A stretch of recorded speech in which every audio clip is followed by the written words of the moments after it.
Hello everybody. Wanted to talk about UKIP.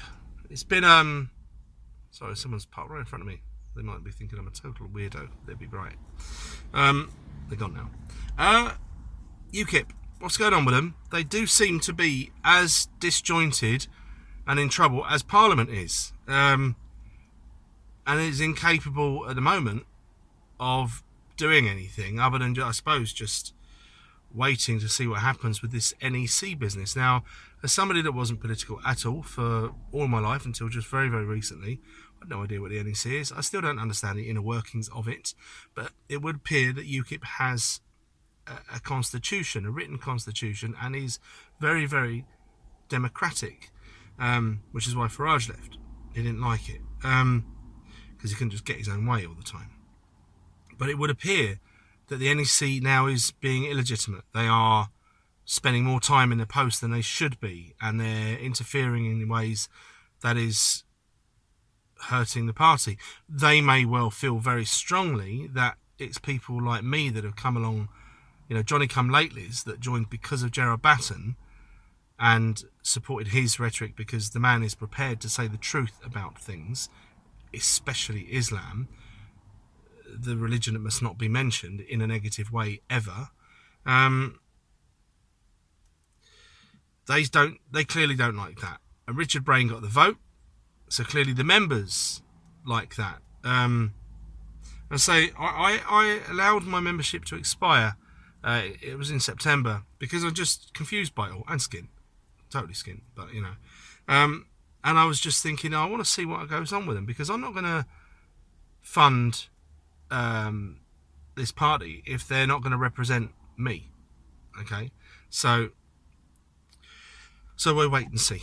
And obviously people can chip in what they think of what's going to happen with the NEC, and whether Richard Braine can get the party behind him, and they can then be the party that I want them to be. And I'll come to that in a minute, what I want them to be.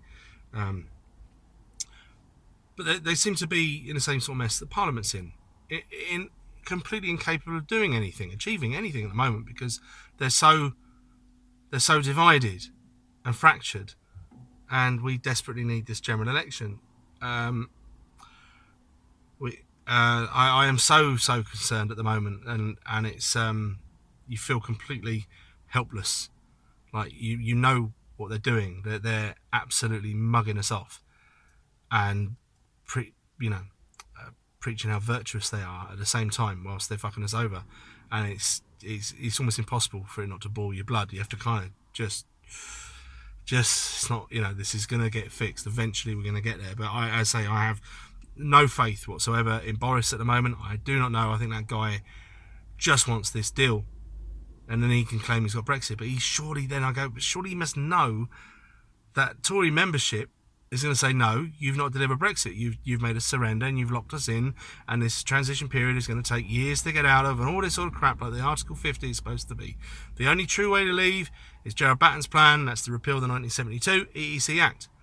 So many people now know this, and I'm sure a lot of Tories know this as well, and they must just be annoyed now.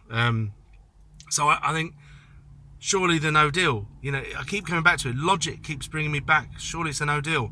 Farage is going on about we must now have an extension so we can get the general election. I suppose, all right, maybe, but I don't trust him, because I'm going to go on about him now. So he's just become politically correct, Farage, and I've spoken about it a few times. And I even did a video a while ago saying I thought he was a double agent for the EU, which in hindsight, I think I might have been a bit hyperbolic. But he does seem to not necessarily always be trying to help Brexit happen. I still don't know his plan for leaving, unless he said it and I wasn't listening.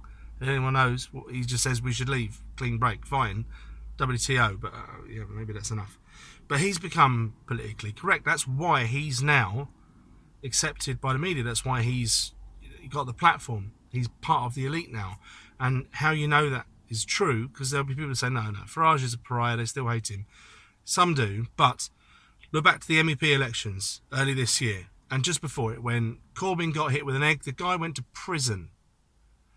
When Tommy Robinson and Carl Benjamin, Sargon of Akkad, were getting milkshaked all over the place and having other missiles like fish, which is quite funny, I suppose, but it's not really, because it's bloody dangerous. What is something else? Fish thrown at his head.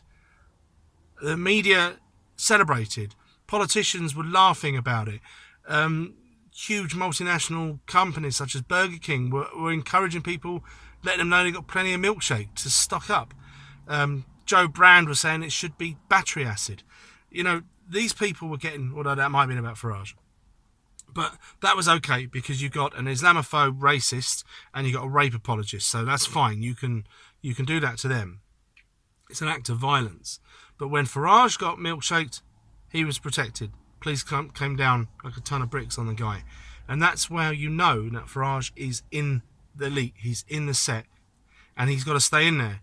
And he will sack people from his party if they've been politically incorrect. I can't remember the woman's name, but he sacked a woman, and she was one of his main people for retweeting Mark Collette, who incidentally was in a chat with the Iconoclast last night. I was listening to it for about 10 minutes, and I felt uncomfortable, so I tuned out. I can't disagree with what they're saying. They're not saying things that are not true. It makes me, I don't know, it makes me feel a bit odd when people are really only talking about, you know, whiteness. And for me, it's more than that. You know, you can be, yes, English people are white in the majority, and I don't want white people to disappear. You know, I want us to still, to, you know, not be pushed away, because I can see that I know the plan. I know the Kalergi plan. And I believe that there are people that are trying to execute that. They're also useful idiots that just do what they want and don't realise what they're doing. But I understand all that. I just feel uncomfortable with it. But anyway, he sacked a woman for retweeting Mark Collette. And so they've got him. They can control him at a certain stage. And he is now an Islamic apologist. Because I don't know if anyone saw his interview ages ago with Avi Yemeni. He literally went to the argument, which is page 1, Islamic apologist page. He went to the Old Testament's bad. He's like, oh, fuck off, Nigel. You know that people aren't taking their children to the edge of the town and stoning them to death because they're unruly anymore, because it says so in the Old Testament. People don't do that, but people are doing what it says in the Quran. They are stoning people to death. They are throwing homosexuals off high places. You know, they are killing apostates. They are giving women less rights than men, and women have to have full witnesses or whatever if they've been raped, and then they still get killed because they committed adultery. So Nigel, you've sold out, and I've heard you years ago talk about Islam honestly, and now you don't, so you can't be trusted.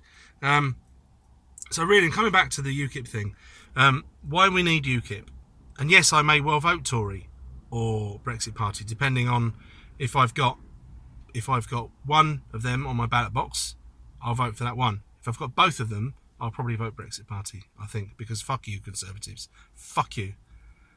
And then, yeah, so why we do need UKIP and for Britain. So you've got these parties that are prepared to not just get us out of Europe, but to say things that are true and not be afraid of the backlash. They will repeal the hate speech laws if they ever get into power. And I think that must be literally on the first day. Get rid of that horrific law that Blair brought in. Get rid of the Supreme Court. You know they'll do it. That they will absolutely have a sweep. They will clear the swamp, because they won't care about the backlash. They don't care about what the media says, and so that's why it's important to support them. They will say things that are true about trans issues, about intersectionality, without being kowtowed and afraid to say it. And we need that. So yeah, that's the end of this sort of weird ranty video. What the hell is going on with UKIP? Are they still worth supporting? Are they going to get past this problem with the NEC and be the party that I joined last September and be there to mop up after the Brexit shit, the shenanigans is over and done with, if it's ever over and done with. Anyway, this one's over and done with. Thank you very much for bearing with me. I'll see you soon. Bye.